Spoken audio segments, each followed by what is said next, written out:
이런 질문들 많이 하시거든요. 병과 병이 아닌 경계를 이분법적으로 나눌 필요는 별로 없어요. 다만 치료를 이제 피할 수 없다, 이렇게 판단해야 되는 경우는 뭐냐면 기능이에요. 기능. 조금 쉬어 가셔도 될 것 같아요, 이분의 경우에는. 여러 가지 어려움이 있는데도 전문가의 도움을 받지 못하고 계시는 분들은 제가 구글 폼을 만들어서 링크를 올려드릴 거거든요. 사연으로 남겨주시면 영상으로 제작해서 찾아뵙겠습니다. 다음 사연은 32세 여자 회사원분 사연인데요. 아마도 번아웃이라고 생각되는 어려움을 겪고 계신 것 같아요. 야근이 잦은 IT 회사에서 5년째 일하고 있어요. 작년부터 새로운 프로젝트를 맡았는데 책임은 늘어난 반면 성과는 계속 부진해요. 실수도 잦아지고 주말에는 월요일이 오는 게 두려워서 불안에 떨다가 밤을 새요. 전에는 친구들 만나는 걸 좋아했는데 이제는 집에만 있고 싶어요. 휴직을 고민 중인데 경력에 흠집이 날까봐 겁나고 이직을 할까 싶다가도 다른 회사 가도 이럴 것 같고 저 이대로 괜찮은 걸까요? 이런 사연입니다. 제가 봤을 때는 이 정도라면 명백하게 치료가 필요한 수준의 우울증에 해당이 된다고 생각이 됩니다. 직장인분들이 특히 번아웃 얘기를 많이 하시는데 증상 자체는 정신과적으로 봤을 때 우울증이랑 겹치는 부분이 상당히 많은 것 같아요. 원인이 과도한 업무, 장기간 지속이 되고 에너지가 고갈되고 또 육체적으로 영향을 받고 뭐 이랬을 때 동반되는 이제 정신과적인 증상, 일컬어서 번아웃 증후군 이렇게 부르고 있는 것 같아요.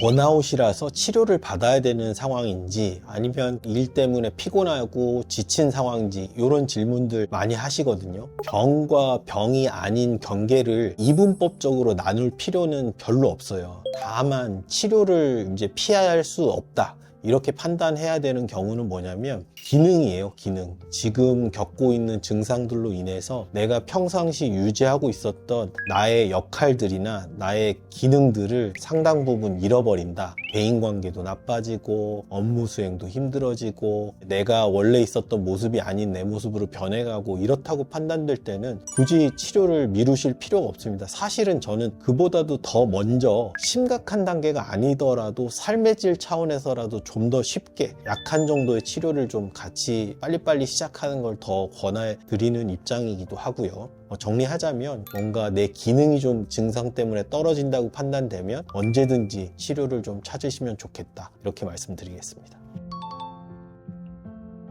휴직을 고려를 많이 하시죠. 이런 경우 휴직을 많이 고려하시는데 잘 듣다 보면은 와, 이거는 누구를 이 상황에 데려다 놔도 견뎌내기가 힘들겠다. 직장 내 인간관계에서 스트레스가 너무 심하고 갈등이 심하고 좀처럼 짧은 시간에는 해소하기가 힘들어서 이 상황에서 잠시 피해 있는 게 좋겠다, 이렇게 판단될 때도 있거든요. 그렇지만 그렇지 않은 경우도 생각보다 많습니다. 그래서 그런 것들을 파악하고 약으로 또 개선시킬 수 있는 증상들을 개선시키면서 파악을 동시에 진행을 하는데요. 그 기간이 대체로 한 3, 4주 정도 걸리는 것 같아요. 증상에 맞는 약을 찾아서 드리기 시작하고 구체적으로 어떤 어려움들을 겪고 있는지 깊이 좀 이렇게 분석을 같이 해보고 이러다 보면은 구분 지을 수 있게 되는데 대체로 한 달 정도는 치료랑 평가를 병행을 해보시면서 그리고 나서 뭐 휴직이든 이직이든 고려하실 수 있다고 생각이 됩니다.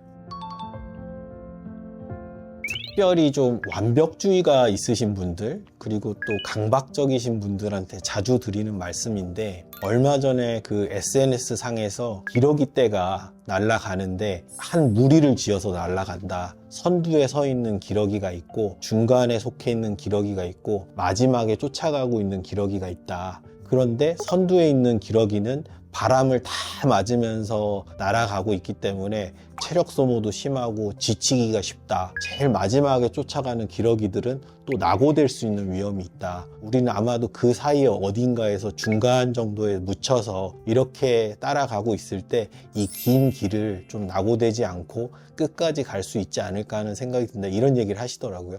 거기에 굉장히 저는 공감하면서 그 얘기를 직장인분들한테 꼭 좀 해드려야 되겠다. 가끔 가다 보면 본인이 하고 있는 일들을 아주 무슨 예술가처럼 마치 무슨 마스터피스를 하나 만들어내는 정도의 느낌으로 매번에 담당하고 있는 업무를 그렇게 대하시는 분들이 있어요. 박수 칠 만한 일이고 뭐 일종의 장인 정신일 수도 있고, 그렇지만 그분의 개인적인 삶을 놓고 보자면 매번 자기한테 주어지는 업무를 그렇게 100점짜리, 120점짜리를 만들어내려는 그런 노력을 쏟다가는 그게 지속 가능하지가 않거든요. 그래서 제가 환자분들한테 가끔 드리는 말씀이 조금 그거를 스스로한테 기준을 낮춰서 적용을 해보시라. 그래서 한 70점, 80점짜리의 완성도 있는 작업을 빵꾸 내지 않고, 그리고 다른 사람들한테 피해를 주지 않는 선에서 연속성 있고 지속성 있게 쭉 이어갈 수 있는 것들이 지속 가능하고 개인적인 차원에서도 도움이 되는 그런 어프로치 같다, 이런 말씀들을 좀 드리곤 하거든요.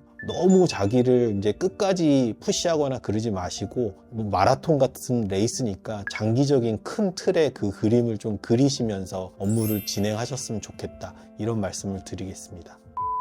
오늘 사연 주신 분 얘기를 보면은 처음에 나오는데 한 5년 정도 일을 하셨다 그랬어요. 이분이 만약에 능력이 없는 분이고 회사에서 요구하는 것들을 만족시키지 못했다라고 하면 그렇게까지 길게 직업을 유지하기가 어려웠을 거라는 저는 판단이 들거든요. 이분이 가지고 있는 능력 자체는 그 회사에서 요구하는 것들을 맞추기에 충분하실 거라는 그런 추측이 좀 돼요. 그 기간을 이렇게 쭉 이어오셨다는 건 어느 정도 성실성이 또 이제 증명이 되는 것 같고요. 그리고 이분이 얘기하신 게 괜찮다가 작년부터 새로운 일들이 주어지면서 어려움이 시작되기 시작했거든요. 그런 것들을 봤을 때 지나치게 자책하지 않으셨으면 좋겠다, 이런 생각이 좀 들고요. 조금 쉬어가셔도 될 것 같아요. 이분의 경우에는 요즘 젊은 분들 얘기 나누다 보면은 뭐 옛날처럼 이렇게 평생 직장이다 뭐 이런 식의 개념들을 잘 갖고 계시지 않더라고요. 뭐 2, 3년에 한 번씩은 일을 잘하는 사람일수록 이직하면서 몸값도 올리고 조금 쉬기도 하고 본인 하고 싶은 일들도 좀 하고, 그런 식으로 직장 생활을 접근하시는 분들도 상당히 많더라고요. 그런 예들도 있다는 걸 좀 인지하시고 조금 쉬어가는 그런 기회로 삼으셔도 괜찮을 것 같다, 이런 말씀 드리겠습니다.